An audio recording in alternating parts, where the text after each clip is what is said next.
So, first off, I just want to personally thank you for your creation of both Spawn and Venom. Your versions, and well, I should say too, your versions of Spider-Man and Venom are always the one I think of when I hear those names. So, very genuinely, thank you. You really shaped my childhood.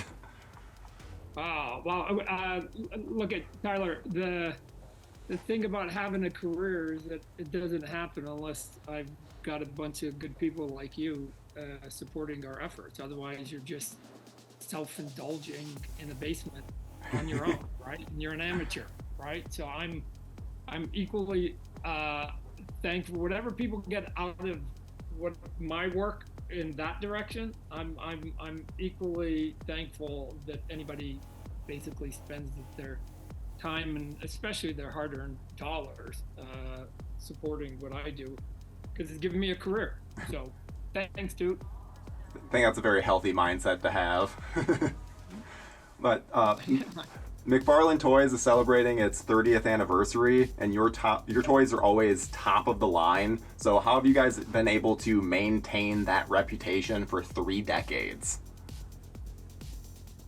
Yeah, I mean, when it's getting harder. Let me say that because when we first broke in, back in '94, the art wasn't really a big deal, right? It was more about brand. If you were doing Spider-Man, as long as he was red and blue with webs on him, you called it a toy, and that was it. I also think that the collector market, which is in the sort of the geek market, which is inherently an older audience, buying a lot of times product for ourselves, right? We're not even buying them for gifts. We're like going, oh man, I need this. That it wasn't 30 years ago, wasn't quite, as a matter of fact, for sure, it wasn't quite as robust as it is today. So the toy companies were sort of making their product and selling their product for moms and 6-year-olds, right? I mean, that's what toys basically are, especially for the Fortune 500 company. Mm-hmm. And again, there were some people that were still collecting. I mean, they were collectors, and then even on the sports side, they had things like starting lineup or whatever. But I thought the art on them fell woefully short. So that was sort of the impetus of getting in. Now, we came in, the learning curve I thought was pretty quick. I mean, within about a year, I was like, oh, things started to click, and we went, oh yeah, we can do stuff that has never been seen before. But because it was successful, then you started having other people use the playbook, right? Which is fine. I that was always the plan of like, hey, if I can go out there and show that you can do it a different way and be successful, then hopefully more people will join in the party. Mm-hmm. And there'll be a ton more cool toys because I used to go to Toy Fair and walk around and maybe I'm a geek and maybe there are 5 things that I would like to take home with me, and now Yeah.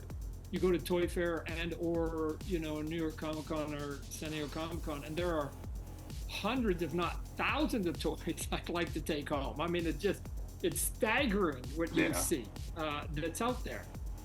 So because now the competition's gotten fierce, and part of it is taking some of the blueprints from my playbook keeps me on my toes, right? So I've got to keep pushing and pushing because there's a lot of other people that are trying to sort of do what we're doing, which, like I said, from the consumer point of view, I think is awesome, and that was always the goal. Can you just make toys across the board? Even I would argue Mattel and Hasbro have upped their game. Yes. Not to the degree that we would all like them, but they've upped their game and or have had sort of satellite series of toys that do some of the things that we do in the collecting. But just healthy competition is good. Keeps you vibrant and keeps you innovative. One thing I've noticed with different, especially I think you guys are the whole reason for it, is a lot of the Mattel and Hasbro stuff back in the day. They would have stuff that didn't look anything like the actual person, and be like, wait, what? That's them? But I think that people like McFarlane Toys and Sideshow, you guys are, since you could do such good work, it then forces them to be like, oh, well, yeah, we need this Spider-Man to actually look like Tom Holland rather than just a generic young adult. Yeah, and the thing, Tyler, that is interesting about what you just said is it takes just as long to do it right as it does to do it wrong. The effort's kind of the same, right? Yeah. You got to do a face.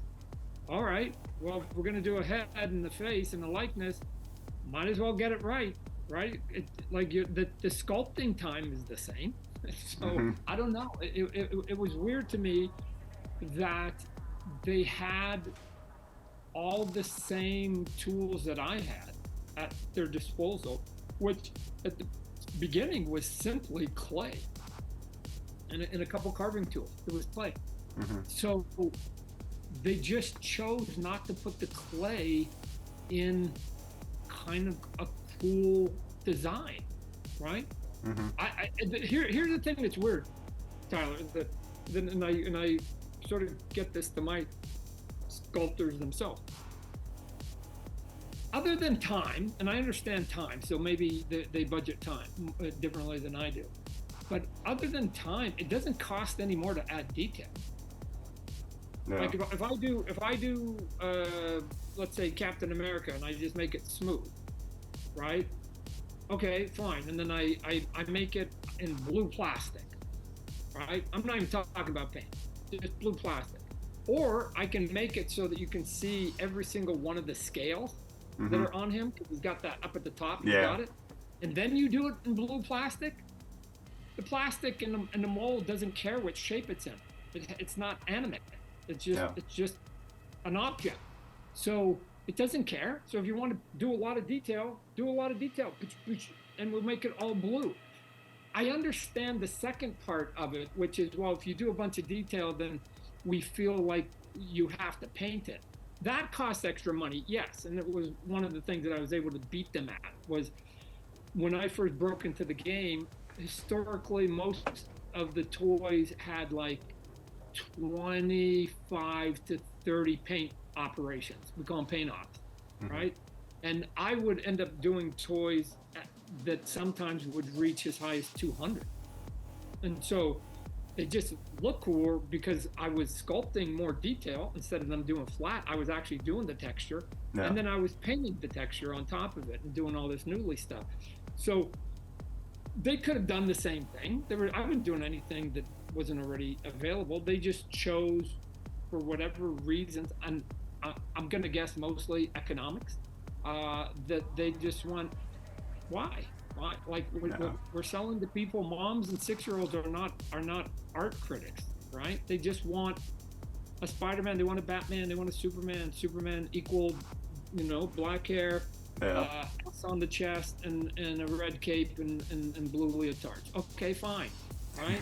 Who cares that really the muscles were in proportion? Who cares whether there was any texture? Who cares whether there was any wrinkles? Who cares any of that? They just were like, it was like a checklist, almost like a itemized checklist. Okay, we got the red cape, we got the red boots, we got the blue, we got the S, we got the blue. Okay, check. Next. Who else we got? Oh, Batman. Oh, that one's easy. Just put a bat on the chest. And then they just went through the checklist again without being mindful that it could look cooler. It could just look cooler. But anyways, good for them, because it made me and our company look way smarter than we were, given that we weren't doing anything that somebody shouldn't have been doing for 50 years prior. Yeah. Well, changing subjects a little bit, we here at JoBlo have been chomping at the bit for news. So is there any update that you can give us on the Spawn film? So let me just say that, like, the big news of us making the deal and us getting the money and us doing the production, that answer is coming this year, right? That's a guarantee, right? The question is just like where it lands at that point. There's too much sort of momentum, too many sort of good pieces involved, right? And one of the big pieces right now, I think, is that, you know, one of the main writers, a gentleman by the name of Scott Silver, is writing the script with a buddy of his. He's the one that wrote the script with Todd Phillips, the director of Joker 1 and Joker 2. Mm-hmm. Now, why is that important? Because right now Hollywood is kind of in flux, right? I mean, if you read all the headlines, they're all sort of scrambling, trying to figure out how to figure out the future to some extent. So I think that, and especially coming post-pandemic and post-writer strike and actor strike, there's a lot of sort of conservatism in terms of not maybe wanting to take big swings and big risks. No. But with that said, what they are very good at is when things work, really jumping on them and trying to replicate them or do it again. Mm-hmm. And what that means is I think, and you and I can come back and see how far off I am on this guy. I think Joker 2 is going to be huge. I think Joker 2 may actually even be the biggest movie grossing of 2024. And I'm not saying that sort of biased because Scott's doing it, although I hope that I'm right. Yeah. It will happen. But if you look at sort of what's happening in Hollywood and you go through the movies that are coming out, you got Madam Web, you know, it's a villain. I don't know if it's going to do much business. No. You're going to then get Kraven the Hunter, again, a villain. I don't know how much business it's going to do. And then it starts to amp up a little bit, right? And then you get Venom. Venom, we've seen 2 movies, and we know that it's going to do some business. But I don't know if there's going to be any surprises in that 3rd movie. It's going to probably, my guess, be more of what we saw in the first 2 movies. Yeah. And then we're finally going to get, I think, a little bit of a pop. Matter of fact, it might even be a big pop, which is Deadpool. Right? This is the order I believe these movies are coming out. Right? And then Deadpool is going to come out, and I think Deadpool is going to do really, really, really well. He has in the past. Why would he do it again? Oh, and by the way, he gets to hang out with Wolverine. Super cool. And that's an R-rated movie, not to be underestimated. And then I think the big one, and the big one is going to be right then after that in October is going to be Joker 2. And I think Joker 2, I think it's going to catch people off guard, and I think it's going to be, I mean, remember, the first movie was $1 billion movie. So this one, could it do $1 billion again in this weird climax? If it can, in the climate, that we're in, that would almost be a magic trick to get $1 billion and R-rated, right? And Oppenheimer sort of almost got there. So could Joker 2 with Lady Gaga in it do it? And it's possible. Yeah, you bring up a very good point about I didn't even think about the fact that the biggest comic book movies from this year, likely the most successful ones, will be rated R comic book films.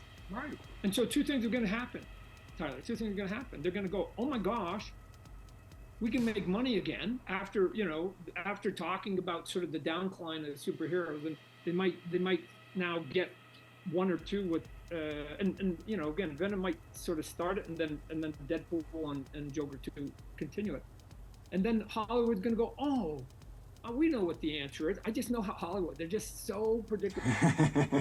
We just need to do all of our dark, gritty ones and make them all R-rated. Yeah. They're just going to slap their head. Now, that's easier said than done because every character isn't built to be there in that realm, right? You put Captain America in R-rated, I don't know that it makes as much sense. So, but what it does do, it's a long-winded way coming back to the original question, is that if Joker 2 does anywhere close to what I think it will do, then people like to hang out with people who make the money. And one of the people who have made the money will be a guy named Scott Silver, who will have potentially on his resume $2 billion movies that he's helped write. And the only other human, I think, on the planet that he can compare himself to at that point is a guy named James Cameron, right? Because he's got a couple $1 billion movies he wrote. Yeah. So there could potentially be 2 human beings, and he will be one of them. And his 2 were R-rated, so that hill was steeper. Yeah. And he still got a pass. He still got there. So Hollywood will do what I know they will do. Oh my gosh, what does Scott want to do next? Mm-hmm. And depending on whether we sold Spawn prior to that, or we sell it the Monday after Joker 2 comes out, Scott, if it does what I want, and the team, we're all going to be holding, you know what we all want to do, and Scott's attached to it, and you guys are all wondering, right? It's this thing called Spawn. So we may, I know it's been frustrating, it's been a long time and whatever else, but in an odd way, now that the time is taken so long, it may circle back and be sort of a friend to us. Mm-hmm. Who knew, right? Yeah. And we may be at the right place at the right time of Hollywood going, we got to do dark and R-rated because that's what sells. Who's got dark and R-rated? We do. And it's done by the guy who did Joker 2. Like, bam, bam, right? And, yeah. And we should be able to get this thing locked and loaded and finally go and get it turbocharged and go. So something's going to happen. Something's going to happen one way or the other. It's impossible for any of us that are involved in it to think otherwise. The question is just, when do we go out once we've got the final script? When do we go out and make that play? I don't know. So, but this is the year. This is the year. Well, and are Jamie Foxx and Jeremy Renner still involved? Until somebody says otherwise, right? Again, what ends up happening, Hollywood's again an interesting place that actors, writers, directors, everybody, producers, they all have schedules, and the windows of opportunities open and close, open and close, right? You've read about it before. Plenty of people have been at projects, and then other stuff come along, and something gets delayed, and you just got to show your schedule. So until somebody sort of tells me in my ear, right, that these gentlemen are not involved for whatever reason, then I assume I haven't heard otherwise. Nobody's talking to me about anybody with antsy feet. No. So let's go, right? And then once you do go, depending on who's involved at any given time, because there might just be a window that opens up, and the studio who's paying for the movie, and hopefully movies, will basically go, here's our opening, right? Here we're looking at our schedule, and here's our opening. We need a movie there. You need to fill that slot, and then it's like, well, to fill that slot, we got to start filming here, and the question is, who's available at that time? Yeah, makes sense. I mean, we'll have our script, but then in terms of actors and supporting cast and directors and cinematographers and even just the entire crew, right? So all that will be determined when the final contract is sort of inked, and we've got sort of dates that we're all climbing towards. The final answers to all these questions will then get solidified. Yeah. Well, my final question is that you've had a long and storied career. What achievement are you most proud of? I wouldn't tie it to any single event. As I get older, which I am, I understand and have, I think, a little perspective now of what it takes to have a 40-year career, the effort to maintain it, to be in it, and then the other piece, to be relevant, right? So that's, I mean, when I look at people like the Rolling Stones or Kiss or something like that, right? I rarely argue and have a conversation about their music and whether I like it or I don't like it, or whether you like it or not. I marvel that they're still here, right? Ozzy Osbourne. I mean, I just directed a music video with them. That they picked the career path, and they were able to do it for 50 years and be relevant, right? Yeah. I mean, you can still play bars and whatever else. Everybody can do that. Good, cool, but still be relevant. That task is way harder than you think. And the reason I know that, because if you start thinking about people who have had 40, 50 year careers in any occupation, you can almost get them down to like a couple hands. Like, I mean, you get to short lists in every category, right? So I don't know why, to some extent, in our industry, a 60-year-old man like me is still relevant. It should be sort of taken over by a bunch of 30-year-olds that are kicking ass and doing whatever. But I guess I'm just stubborn and competitive enough, just like Jim Lee and Frank Miller and, you know, some of my other peers that are still relevant themselves. And I'm just thankful for my career. That, like, I've got one thing that it's like, wow, I wouldn't have said when I started that I would have had 40 years and people still cared on the 40th year. Yeah. Right? So.